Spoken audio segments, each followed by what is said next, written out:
Yo guys, what's up? It's Duncan Mechanic here with another Zoom Racing League track guide, and today we're going to be going around one of my favorite tracks at Portimao. So Portugal Grand Prix coming up this week.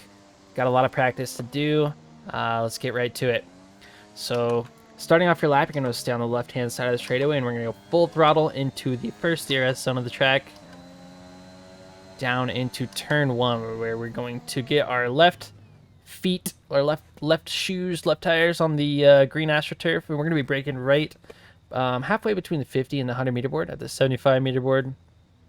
And the main thing about this first corner, and you're gonna, a lot of corners here, is you're going to see these yellow banana curbs up here on the right hand side, and we don't want to hit those, but we want to come as close to those as we can and use all of the track possible.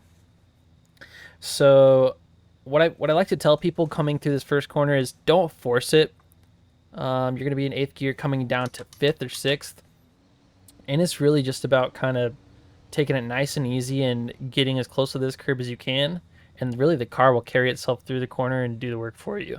And that's a lot of this track as a whole, to be honest. It's just a lot about letting the car do the work and stop trying to force the car to do what you want it to do. So come down to this yellow banana curb. Don't touch it. We're gonna, as soon as we get to the apex, we're back on the throttle, and we're gonna kind of let the rear of the car rotate for us. Okay, and it's gonna drag us out to the edge of this track, and we're gonna cut right down to the next. I guess this is turn 2. Next little yellow banana curb, and go over that, and let it carry us out to the far left side of the track. We're gonna have it on the green AstroTurf, and we're gonna be looking right for this white line, or really, best indicator would be when your car kind of straightens out from that previous corner. We're going to be heavy on the brakes and going down into 2nd gear. And you're going to be really wide on the entry of this corner, wider than the racing line suggests. And the only reason we're doing that is because turn 4, a lot of you have probably struggled with this, is one of the most difficult corners on the whole calendar, just to really keep your traction down, as well as turn 8, and we'll get to that in a little bit.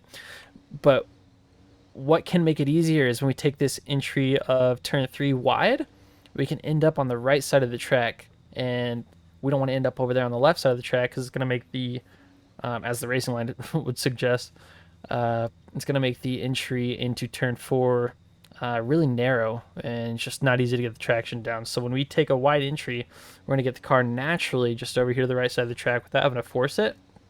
And from here, after coming out of that corner, we're going to be trying to get up to full throttle for as long as we can until we go over this curb.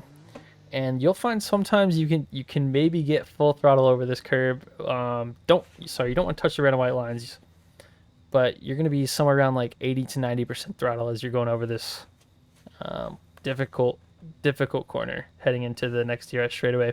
One thing about these red and white curbs here on the left is, especially at this track, they're very slick, and if it rains, that's even worse. So I try to make a good habit of, in heavy traction zones, try to keep your tires on the tarmac, and that's just going to give us a little better grip, just to, just make sure that we don't have any moments coming out of this corner.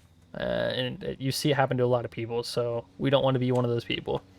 So easy on that throttle, potentially 80-90%, maybe 100 if you're lucky, coming into the DRS zone. And we're going to keep our right side tires onto the AstroTurf, and really be careful for track limits right there. Full throttle, staying on the right side as we come into a hard downhill braking zone, where we're going to be stopping at the 100 meter board, maybe even 105 meter board. And the only reason is because it's downhill, and the car, especially with full weight, is going to want to just soar past the apex. So I have actually toyed with moving up my brake bias to like 52 or 53% specifically for this corner. It's a little tedious to do, so if that's not something that you're looking to do, I'd recommend just backing up your brake marker, maybe to even like the 110 meter board, especially with higher fuel. And yeah, just do your best to absolutely get the car stopped in a straight line. And we're going to come down to 2nd or 3rd gear and kind of just rotate the car. I use my off throttle differential through here to get around this corner, so we're not really like using too much throttle until we get through the apex, and we're going to start getting back onto it. And I also don't like to touch the red and white curb on the left-hand side. Just keep it all on the pavement. So let the car kind of take you out to the outside, and we're going to keep our right side tires on this AstroTurf as we get back into the short shift up into third gear and get back onto the throttle as quick as we can. We're going to get up to 7th gear through here and hug this left side. And a lot of people I will see end up downshifting through here to go to 6. I don't think it's necessary.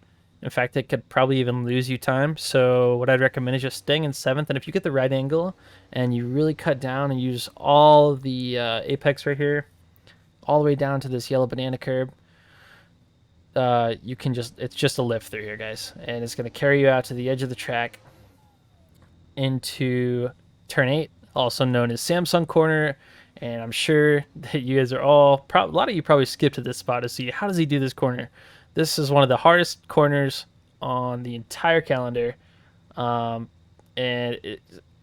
everyone's gonna mess up on it at some point. You know, I've been doing a lot of practice this week, and sometimes you just have moments. So during the race, you're gonna have to just be careful.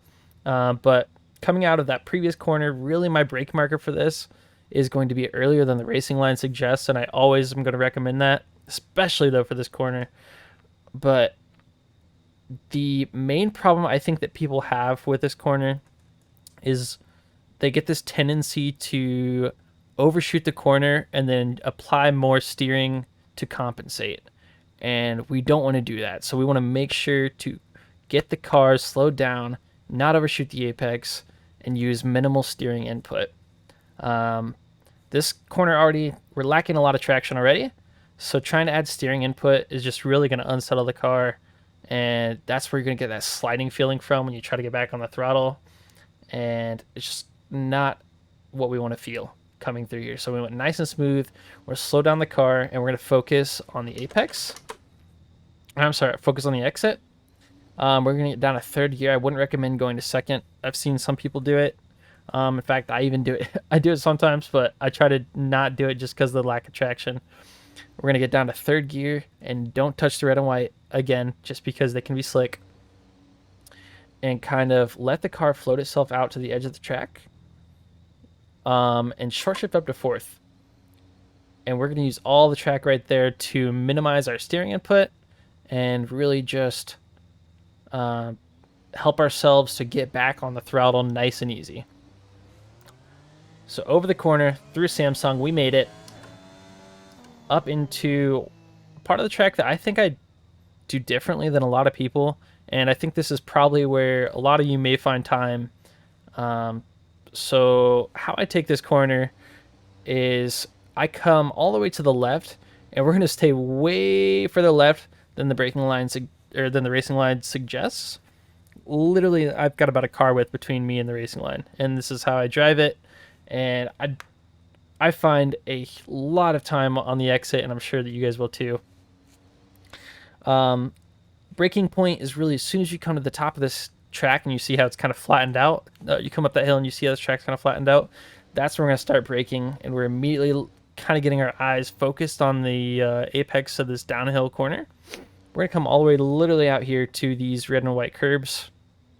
We're actually going to use them, and we're going to dive it down in probably third gear and use all of the track, and you can kind of see how we've already lined up the car to just absolutely nail this exit. Don't touch this yellow curb on the inside, but we're going to use all the rest of the track all the way out to the exit of it too. So and this is one of the spots that I definitely have to keep myself in check for track limit warnings. You really get kind of greedy and want to nail the exit even more, and sometimes it's just not worth it. Just take what you can get, and you're going to take your left tires all the way out here to the green AstroTurf and kind of bring it back in once you've kind of settled the car through the corner.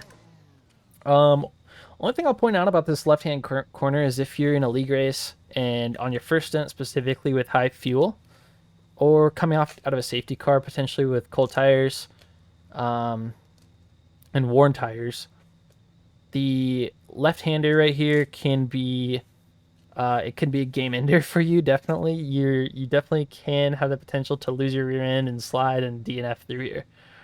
Once you get some more grip, everything should be okay. And most of the time you're going to be fine, but just be careful for those specific situations where you might be lacking grip, that you could lose it going full throttle through this left-hander. It can be deceiving. So we're going to come all the way out to the AstroTurf, get our right side tires on the AstroTurf, and we're looking for this white line to start our braking. And we're going to keep the car all the way to the right, and we're going to brake, or we're going to stay a little bit wider entry than the racing line suggests again. We're going to come down to third gear, or second gear even, and we're going to really dive it in and cross over the racing line. And the reason we take that wide entry is to carry the car to the left side of the track naturally, right? So if you're to take a more narrow entry, the car's going to want to stay to the right side of the track, and it's not the end of the world on this corner specifically. But we want to set ourselves up better for the next corner, and we can do that by taking that super wide entry, that late apex, and the car's just going to naturally come out here to the left side of the track.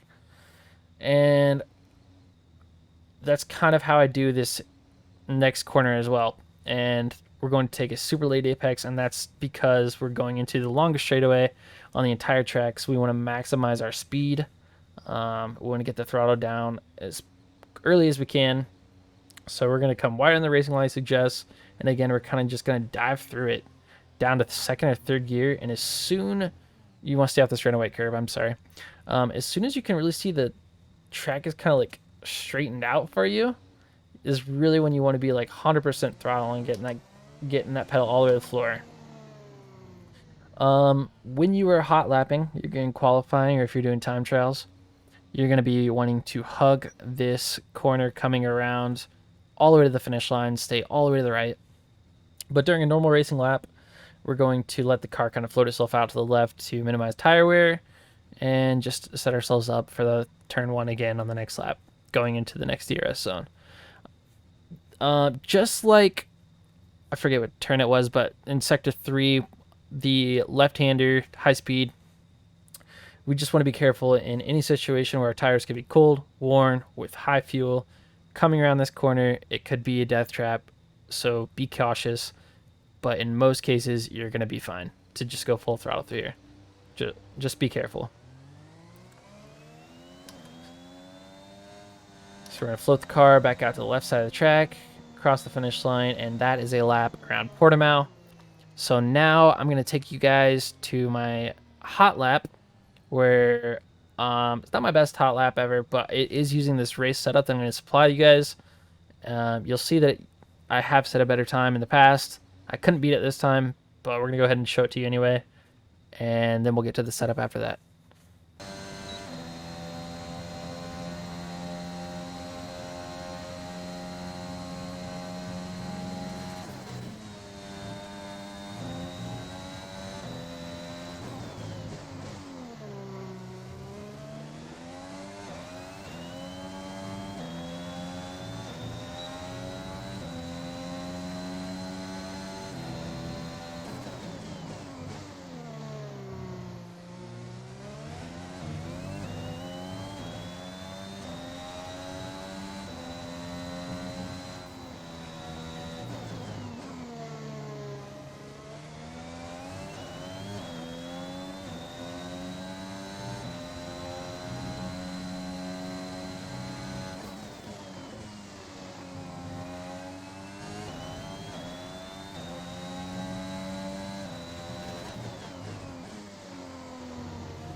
All right, guys, hope you enjoyed that hot lap. So for our setup over here, I like to go with the more conservative setup for you guys who are tuning in. I just want to make sure that I don't give you anything too aggressive and you guys are coming at me and blaming me like, yeah, I used your setup and it caused me to wreck. So we're going to use something that's conservative and allows you guys to get a safe league race in. But there's definitely time that you can find by adjusting the setup, and I'll try to go over some of that with you.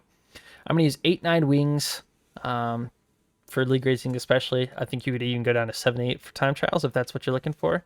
But we're going to start with 8-9.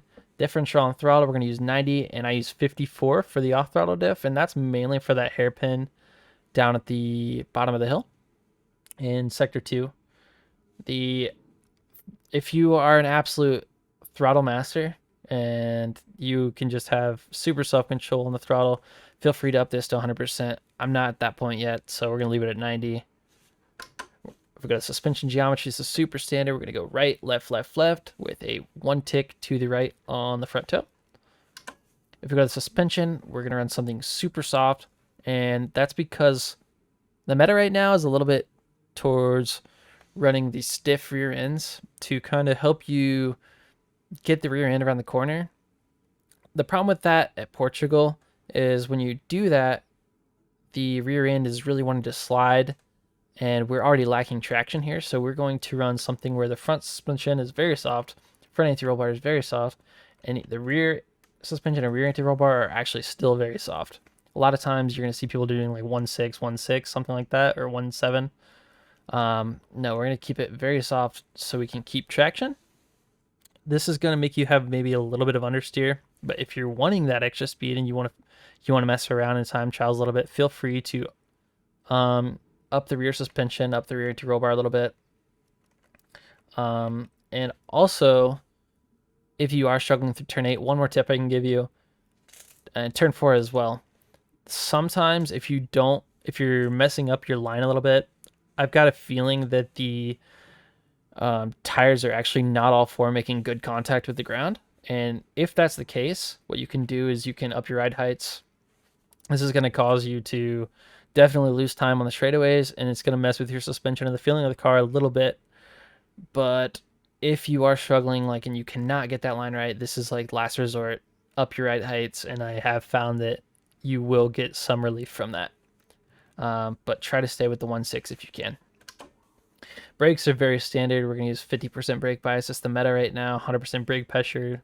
Unless you're using ABS and you have something that makes you more comfortable, there's no reason not to. So we're going to keep those. Tire pressures, we're going to use something on the front that's going to give us a little more grip. And on the rears, this is pretty standard. So kind of the meta right now. Not a whole lot to change. But yeah, I think that's it, guys. So thanks for tuning in to the track guide. If you don't already, go ahead and subscribe. Follow us on Twitter. Join our Discord.